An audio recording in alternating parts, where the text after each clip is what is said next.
Hello and welcome here at GGBet Ice Challenge, and here with me is Nathan Schmidt, an actual born killer himself. So, hello sir, how are you doing? I'm good, I'm very good, thank you. So this jersey of yours, tell me Yes. please the whole story how OG CSGO team was created. Okay, it was a process of, I don't know, 2 months, a bit more, so I'm going to try to make it very short. Okay. But it was just the OG and the players, everything was mixed at the same time during the whole process. OG as an org is very special in terms of what they created with Dota 2 and their roster, and for them to be willing to expand, I think was an occasion that we couldn't really miss because international teams in CSGO are pretty rare, and having any kind of help that we can have in the higher spheres of esport is always going to be very welcomed.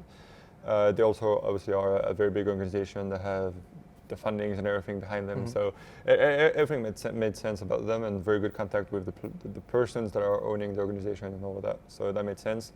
When it comes down to the players, it was a process again of several months of knowing several things and having information about the players. Like the core was pretty set with Alexia and me. As soon as also we knew more about Isa and Valde, and we were pretty set on those four. And as of the fifth, Montu is a bit the pick of the gamble pick, if you will, because he was a secondary opper in alternate attacks, and he just wanted to be a main opper. And as soon as I saw him play, I was like, yeah, this is the guy.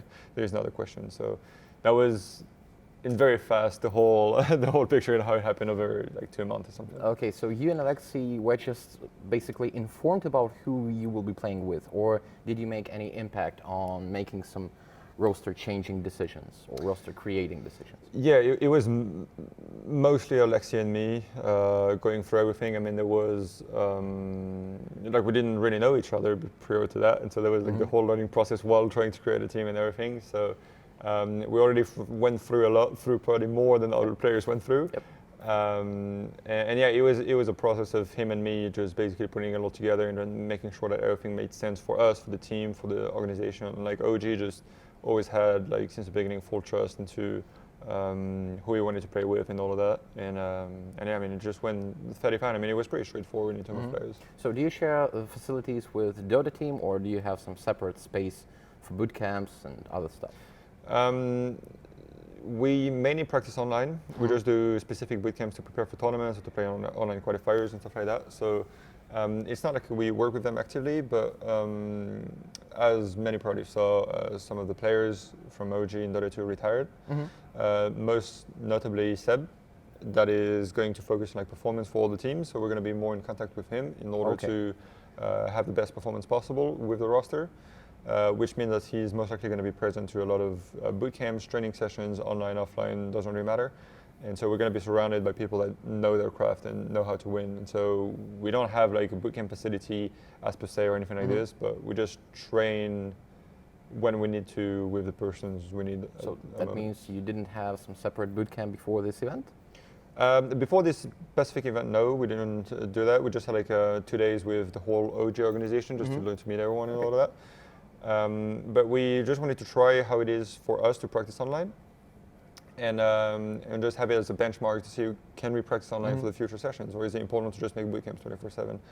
There were mixed results, but for the past 10 days, it's been amazing practicing. We learned every day big time, and so we're here as ready as possible, I think, with the whole training process we had. Okay, so putting all the potential results, ranking, and all the other stuff aside, what are you planning to achieve as a part of OG? Right. I mean, the base mark, which is positive pressure, which is a good thing, is that OG is setting for nothing but excellency. So winning is the goal, ultimately. Even though you want to put it every other way you want, which is, practice at the best of your abilities, be the best person you can be, and all of that. The ultimate goal is that this is an organization that wants to win. And they do it with the right reasons and the right mentality, which is why it is very important to be working with them. So we know that it's a process to create this international team. So let's say the first 6 months, we don't expect to achieve anything crazy. We just want to stop just being there in a ranking and showing that we have potential and that we can upset big teams and win big matches and all of that. So I mean, if we can get some trophies, of course, we're going to take it. But Okay. the plan is just to grow within a year, like to reach full potential, like close to like really high potential. Let's say 6 months from the beginning of the team. So like probably around May, something like this. I think would be a pretty solid plan for us to do. So, and the question is, why didn't you want to become a captain of this full team? So, is Alexei just a captain on paper, and do you share responsibilities with him as you usually practice, or he's just a solitary man on the lead? This whole process is like evolving even within the team because we don't know each other extremely well, especially now with the addition of our coach Raga. But mostly it's Alexei and me that have the full control of like the roster and how we shape things, how things move forward, and how we want to put people in certain positions and all of that, and really making like the big background work.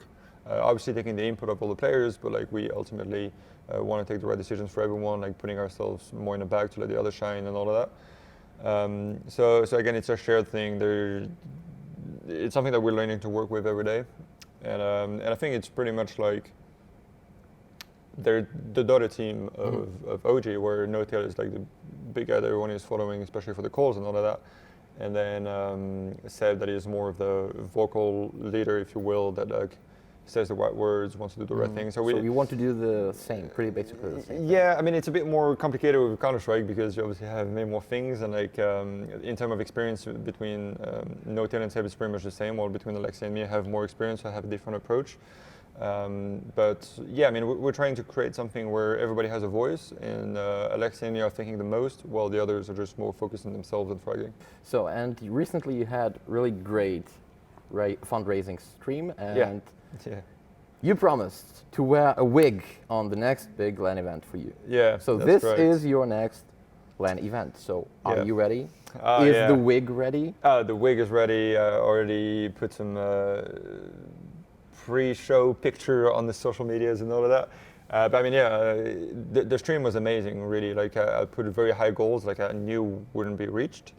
But even then, like the entry of the community, like for 2 days of streaming with like very little announcement and all of that, I'm insanely happy that we managed to do. And viewers also happy for you. Yeah, like the interaction and everything. Stuff, yeah, no, of course. So I think it was just a massive success in every front, and I'm rocking the wig. That's what's happening. So I'm looking forward to this. So let's hope that the wig is good, your play is good, and good luck, sir. Of course. Thank you very much.